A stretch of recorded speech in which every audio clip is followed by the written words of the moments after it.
What's up, guys? I'm Carly. I'm Gabby, and we're the queens of all things horror.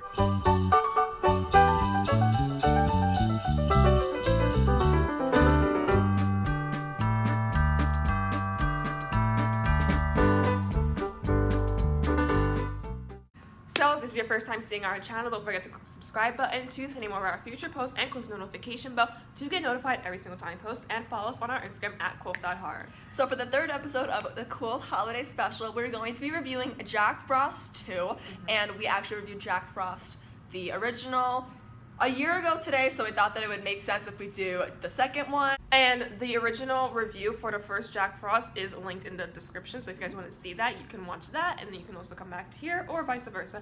And yeah, let's get right into this review. Okay, so this sequel was released in 2000, and it tells the story of Sam Tiller basically having PTSD the entire time. He's still thinking about the rampage that Jack Frost went on last Christmas in his hometown, and him and his wife and a couple of other friends, they go on vacation to the Bahamas.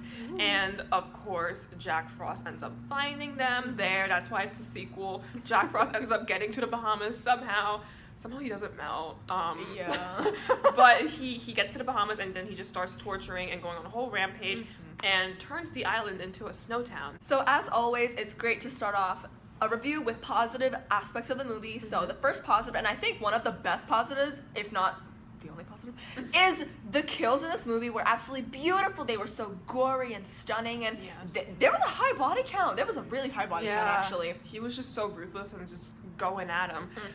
My favorite one was definitely when the girl went skinny dipping in the pool, and that was so cool. Yeah, like the whole like ice and everything, because he didn't really like physically kill her. She kind of was just like, and like, because the fear of drowning is just I was like, whenever people are underwater, I always try to hold my breath with them, like in movies. I don't know if you guys do. So I was like holding my breath like with her, and I was like suffocating because like obviously I started breathing after, but like it was just like there was no way out, and I don't know, I just felt that was really scary. And it was very aesthetic, the way that the ice was like was forming onto the pool. Yeah, and she was trapped and banging, and he just like dipped like his one mitten, and the pool just went ice. Yes, and it was just so good. That was definitely one of my favorite kills. And like my favorite kill sequence, because it was a sequence, was when Jack Frost was killing everybody in the resort, throwing different snowballs and icicles, and I was laughing. It was so funny because it was gory and the kills were so fun, and just Jack Frost's commentary, his like one-liners for killing is just it's a comedy show. So that was definitely like my favorite scene. No, it's definitely like a good like mix of like horror comedy and stuff, because Jack Frost, he just says things, and like he talks about himself in like the funniest ways too.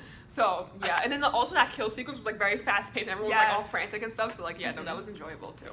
And leaping off of that, another positive is Jack Frost in general. His sense of humor and his personality. He's like aggressive, but he's really self-aware and funny at the same time. Like, oh, my killing skills are out of practice. Like, he just says such funny things without trying. So he's like I think we said this in the last video, but like him and Chucky would definitely be best friends. They could literally sit at a bar and like have a beer, and roast people and have to like have like the best like conversations.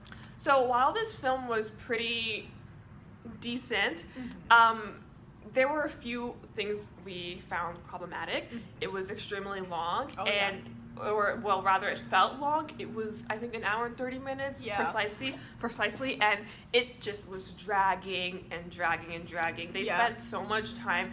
There were two things that they spent so much time doing. They spent so much time introducing the resort and like being like, oh, this is the Bahamas. They spent so much time doing that, and also they spent a lot of time towards the end planning what they're gonna do in order to catch the baby snowballs.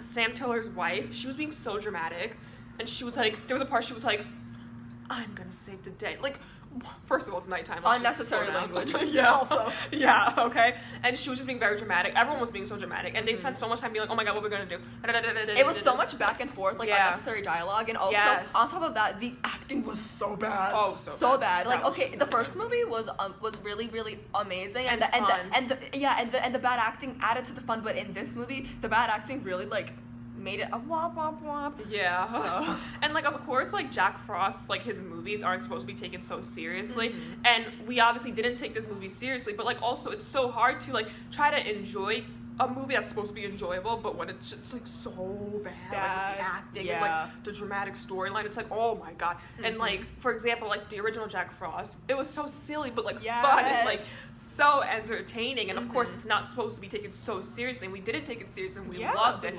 And like this one, you know, we went in with the same energy, and it was like, okay, like sequel. Honestly, the movie started off. No, like, okay, this is the movie starting, this is the movie ending. Yeah, it's just like it literally went on a downhill decline, and that was so sad because like we were actually like laughing and enjoying, and like we were like having a good time. But then when it got to the middle and then spiraled to the end, it was just really weird. Another thing that was so disappointing was Jack Frost was barely in this movie. For 70% of the movie, they were just teasing him with his little scarf or his fat little mitten or whatever, and his carrot was everywhere. Apparently, it was attacking people. But like Jack Frost was only in it for like 25% of the movie, and it was so disappointing because his voice was everywhere. He was killing people, but we couldn't see him, and we love Jack Frost. Like he's our aggressive little son, so we really missed him. Exactly, and then apparently he had babies, which was really weird. That was the thing is, understand that with this plot, the plot, as we explained, is supposed to be very simple and straightforward, but the way that the movie was like, the movie played out made no sense. The plot was non-existent. It was messy. It made no sense. It was just like, ooh, big snowstorm. That just didn't make any sense. It was a snowball fight. Those baby snowballs. Okay, they were. I personally thought they were really annoying. I personally thought they were very annoying. They were just like all over the place, and then they were like aggressive.